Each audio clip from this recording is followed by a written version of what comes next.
ഈ വലിയ പ്രതിസന്ധി ഇവരിതാദ്യമായല്ല നേരിടുന്ന. ഓരോ വിളവ് എടുപ്പ് കാലത്തും ഇതേ പ്രതിസന്ധിയിലൂടെ കടന്നു പോവുകയാണ് കർഷകർ.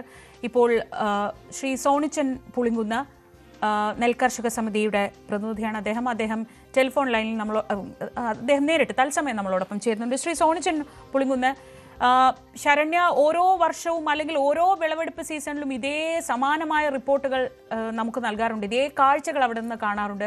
പക്ഷെ ഓരോ തവണയും ഈ വിളവെടുപ്പ് തുടങ്ങിയ ശേഷം അല്ലെങ്കിൽ ഇത് ഇത്രയും എത്തിയ ശേഷം മാത്രം ഈ ചർച്ചകളുമായി മുന്നോട്ട് പോവുക, ഇതിങ്ങനെ നെല്ല് കിടന്ന് മുളച്ചു പോവുക, നിങ്ങൾ ഈ പ്രതിസന്ധിയിലാവുക, ഇതൊക്കെ എല്ലാ തവണയും ആവർത്തിക്കുകയാണ്. ഇതിനൊരു ശാശ്വത പരിഹാരം എന്നൊന്ന് ഇല്ലേ? സത്യത്തിൽ സർക്കാരിന് ഇക്കാര്യത്തിൽ ഒരു വേണ്ട തരത്തിലുള്ള ഒരു ഉത്തരവാദിത്വ മനോഭാവം സർക്കാർ കാണിക്കുന്നുണ്ടോ? ഇപ്പോഴാണോ ഈ വിഷയത്തിൽ ചർച്ച നടക്കേണ്ടിയിരുന്നത്? നിങ്ങൾ ഈ കാര്യങ്ങളെല്ലാം തന്നെ വളരെ വ്യക്തമായി പറഞ്ഞു കഴിഞ്ഞു. സംസ്ഥാന ഗവൺമെന്റിന്റെ ഇച്ഛാശക്തി ഉണ്ടായിരുന്നുവെങ്കിൽ നമുക്ക് ഈ പ്രതിസന്ധി എമ്പണ്ടേ പരിഹരിക്കാമായിരുന്നു.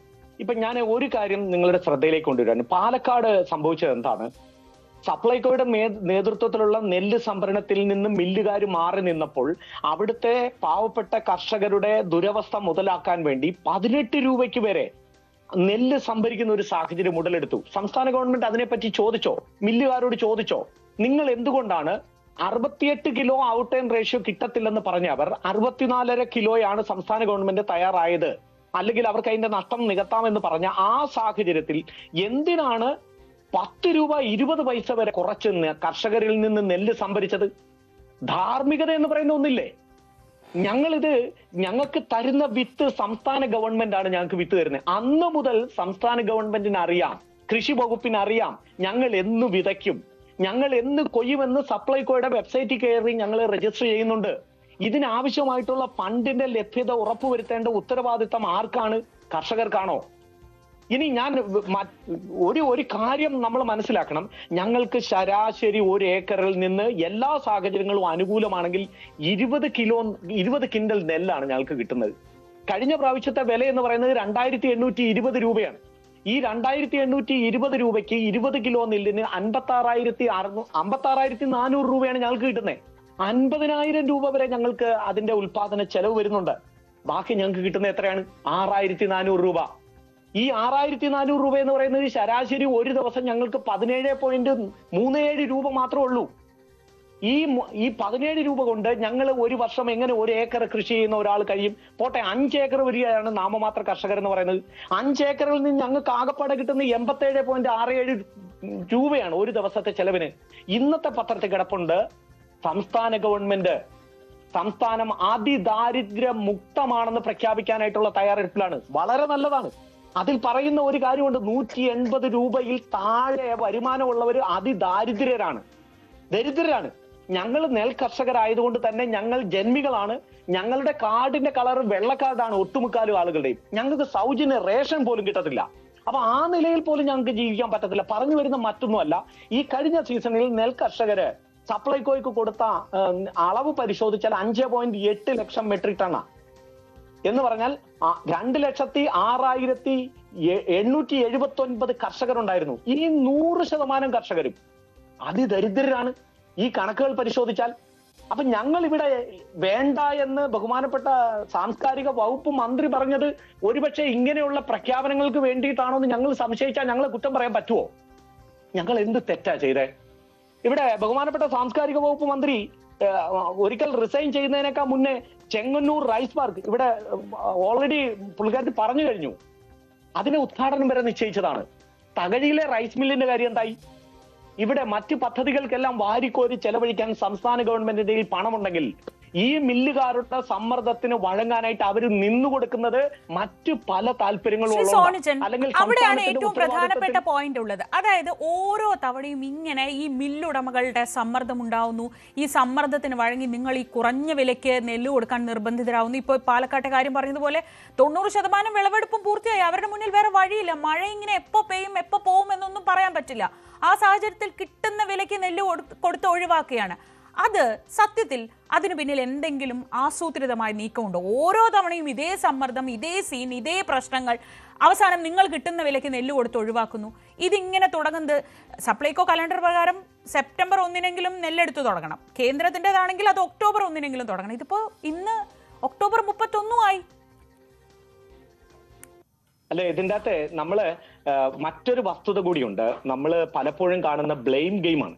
ഇന്നത്തെ ഇവിടുത്തെ ഒരു മുഖ്യധാര പത്രത്തിൽ കിടക്കുന്നു, 43 ലക്ഷം കിലോ അരി അനധികൃതമായി പൊതുവിതരണത്തിന് വേണ്ടിയിട്ടുണ്ടായിരുന്നത് വിറ്റഴിക്കപ്പെട്ടു കരിഞ്ചന്തയിൽ. നമ്മൾ ഒരു കാര്യം മനസ്സിലാക്കണം. കേന്ദ്രം പറയുന്ന ഒരു വളരെ പ്രസക്തമായിട്ടുള്ള ഒരു കാര്യമുണ്ട്. കേന്ദ്രത്തിന് കണക്ക് ലഭിക്കുന്നില്ല.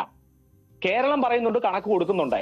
2019 മുതൽ സപ്ലൈകോ പാഡിയുടെ ഓഡിറ്റിംഗ് നടന്നിട്ടില്ല, നടക്കത്തില്ല. അതിന്റെ കാരണമാണ് ഇന്ന് പത്രത്തിൽ വന്നത്. ഞങ്ങൾ ഉൽപ്പാദിപ്പിച്ച അരി കരിഞ്ചന്തയിൽ ആയിപ്പോയി, അവരത് മറിച്ചു വെച്ചു. ആ കണക്ക് ഈ 43 ലക്ഷം കിലോ അരി എന്ന് പറയുന്നത് ഞങ്ങളുടെ ഒരു സീസണിലെ ആകെ ഉൽപാദനമാണെന്നേ. ആ അരിയാണ് കരിഞ്ചന്തയിൽ വിൽക്കപ്പെട്ടത്. അതിന്റെ കണക്ക് കേന്ദ്ര ഗവൺമെന്റിന് കൊടുത്താലേ കേന്ദ്ര ഗവൺമെന്റ് പണം തരൂ. ഒന്ന് ആലോചിച്ചു നോക്കൂ. സപ്ലൈകോ പാഡിയുടെ നേതൃത്വത്തിൽ നെല്ല് സംഭരിക്കുന്നു, അത് കുത്തി മില്ലുകാരെ കൊണ്ട് അരിയാക്കുന്നു. ആ അരി പൊതുവിതരണ സംവിധാനത്തിൽ വിതരണത്തിന് വേണ്ടി വരുന്നു. ആ അരി അവിടെ നിന്ന് കാണാമറയത്തേക്ക് എവിടേക്ക് ഒഴുകിപ്പോകുന്നു. എന്നിട്ട് പണം ഞങ്ങൾക്ക് വേണ്ടി ഇപ്പം ഇന്നത്തെ ദിവസം 2024-25 വർഷത്തെ പുഞ്ച സീസണിന്റെ 35.76 കോടി രൂപ ഇപ്പോഴും ഞങ്ങളുടെ കർഷകർക്ക് കിട്ടാൻ കിടക്കുകയാണ്. സംസ്ഥാന ഗവൺമെന്റ് സ്പോൺസർ ചെയ്യുന്ന ഒരു കടക്കണിയാണ് ഇപ്പോഴത്തെ നെല്ല് സംഭരണം. ഞങ്ങളെ 100% കർഷകരെയും കടക്കാരാക്കുന്ന ഒരു തെറ്റായ നയം. ഓരോ സീസണിലും മില്ലുകാരുടെ പ്രശ്നം, നെല്ലെടുപ്പിന്റെ പ്രശ്നം. ഇനി നെല്ലെടുത്താൽ തന്നെയും മറ്റൊരു പ്രതിസന്ധി വരുന്നുണ്ട്. ഏത് ബാങ്കിൽ നിന്ന് ഞങ്ങൾക്ക് പണം തരും? അതിന്റെ കാര്യത്തിൽ തീരുമാനമായോ? എന്തുകൊണ്ടാണ് ഇത് ആവർത്തിക്കുന്നത്? ഞങ്ങള് സഹികെട്ടിരിക്കുകയാണ്. ഞങ്ങൾ എവിടേക്ക് പോകും? ഈ വളരെയേറെ പാരിസ്ഥിതിക പ്രാധാന്യം അർഹിക്കുന്ന ഒരു കൃഷി രീതിയാണ് നെൽകൃഷി. പാലക്കാടിനേക്കാളും വിഭിന്നമായ ഭൂപ്രകൃതിയാണ് വിശാല കുട്ടനാട്ടിലുള്ളവര്. ഞങ്ങൾക്ക് വെള്ളം കയറി കിടക്കുന്ന ഞങ്ങളുടെ പാടശേഖരങ്ങളിൽ വറ്റിച്ചാൽ മാത്രമേ കൃഷി ചെയ്യാൻ പറ്റൂ. ഈ പാടശേഖരങ്ങൾ വറ്റിച്ചില്ലെങ്കിൽ ഇതിന്റെ നടുത്തുരുത്തിലും മറ്റും താമസിക്കുന്ന, ചുറ്റുമണ്ടലിലും താമസിക്കുന്ന ആളുകളുടെ ഉപജീവന മാർഗം മുടങ്ങും. പാരിസ്ഥിതികമായ പ്രശ്നങ്ങൾ ഉണ്ടാകും. എത്രമാത്രം വളരെ ഗൗരവത്തോടെ ഞങ്ങളെ ചേർത്ത് പിടിക്കേണ്ട ഒരു ഗവൺമെന്റാണ്. എന്തുകൊണ്ടാണ് ഞങ്ങൾ ഇപ്പൊ ഇവിടെ വേണ്ട എന്നുള്ളൊരു നയം വരുന്നത്? അത് തന്നെയാണ് ഞങ്ങളെ ഇപ്പൊ ആർക്കും ആവശ്യമില്ല.